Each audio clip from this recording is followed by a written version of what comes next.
আমাদের আসলে জেলা প্রশাসক মহোদয়ের সার্বিক দিক নির্দেশনে আমরা উপজেলা প্রশাসন থেকে আমাদের গোদনাইল এবং মেঘনাতে যে দুটো ডিপো আছে, ডিপো দুটোতে আমরা আজকে আসলে মনিটরিং কার্যক্রম অব্যাহত রাখতেছি, যাতে এখান থেকে সঠিকভাবে তেলটা ডিস্ট্রিবিউশন হচ্ছে কিনা, প্রত্যেকটা পেট্রোল পাম্পে তারা সঠিকভাবে বিতরণ করছে কিনা, একই সাথে তাদের যে মজুদ এবং বিতরণের যে দুটার মাঝখানে যে সমন্বয়, এই সমন্বয়গুলো আছে কিনা এগুলো মনিটরিং করার জন্য আমরা আজকে আসলে এই তেলের ডিপোগুলো পরিদর্শন করছি।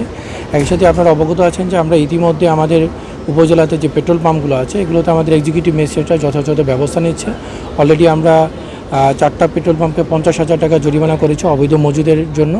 তো অবৈধ মজুদ যেহেতু কেউ করতে না পারে, সেই জন্য উপজেলা প্রশাসন সর্বদা সজাগ আছে, আমাদের মনিটরিং কার্যক্রম অব্যাহত আছে। একই সাথে আজকে আমাদের সদর উপজেলার যে পেট্রোল পাম্পগুলো আছে, পেট্রোল পাম্পগুলো আমরা তদারকি করার জন্য মন্ত্রণালয়ের নির্দেশনা মোতাবেক আমরা ট্যাগ অফিসার নিয়োগ করে দিয়েছি, যারা প্রতিদিন এই পেট্রোল পাম্পগুলো পরিদর্শন করবে। একই সাথে আমাদের এক্সিকিউটিভ ম্যাজিস্ট্রেটরা মাঠে আছে জেলা প্রশাসক মহোদয়ের সার্বিক দিক নির্দেশনায়। আমরা আশা করি যে বর্তমানে যে পরিস্থিতিটা সৃষ্টি হয়েছে, আমরা আমাদের সামগ্রিক কর্মকাণ্ডের মাধ্যমে এই পরিস্থিতি থেকে উত্তরণ করতে পারব। একটু বলুন। আপনারা অবগত আছেন যে আমার সদর উপজেলায় 4টি ডিপো আছে, গোদনাইলে 2টি এবং হলো আমাদের ফতুল্লাতে 2টি ডিপো আছে। এই টোটাল 4টি ডিপোতে আমাদের সদর উপজেলা প্রশাসনের পক্ষ থেকে নিয়মিত মনিটরিং করা হচ্ছে। তাদের মজুদ পরিস্থিতি এবং ডিস্ট্রিবিউশনের যেই চ্যানেলটা আছে, এই চ্যানেলগুলোতে যে কোনো প্রকার অসঙ্গতি না থাকে এটা আমরা নিশ্চিত করার জন্য সদর উপজেলা প্রশাসন থেকে নিয়মিত মনিটরিং করা হচ্ছে।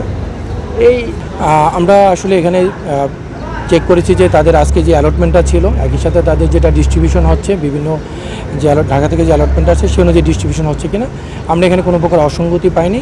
তারা প্রপারলি তাদের ডিস্ট্রিবিউশন চ্যানেলটা অব্যাহত রেখেছে।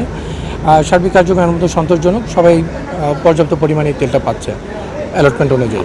কদিন ধরে কোমরে ব্যথা।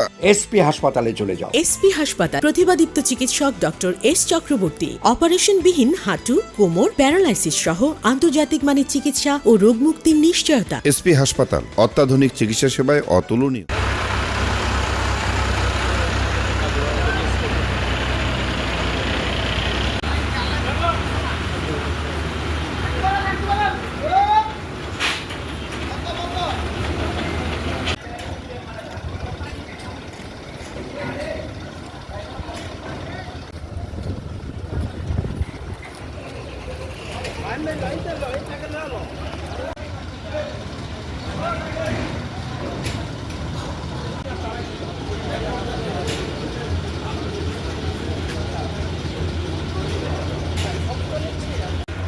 দেখতেছে কিন্তু, বুঝছেন? জি জি। আমি তো আসলে স্পোকম্যান না, সেই সেন্সের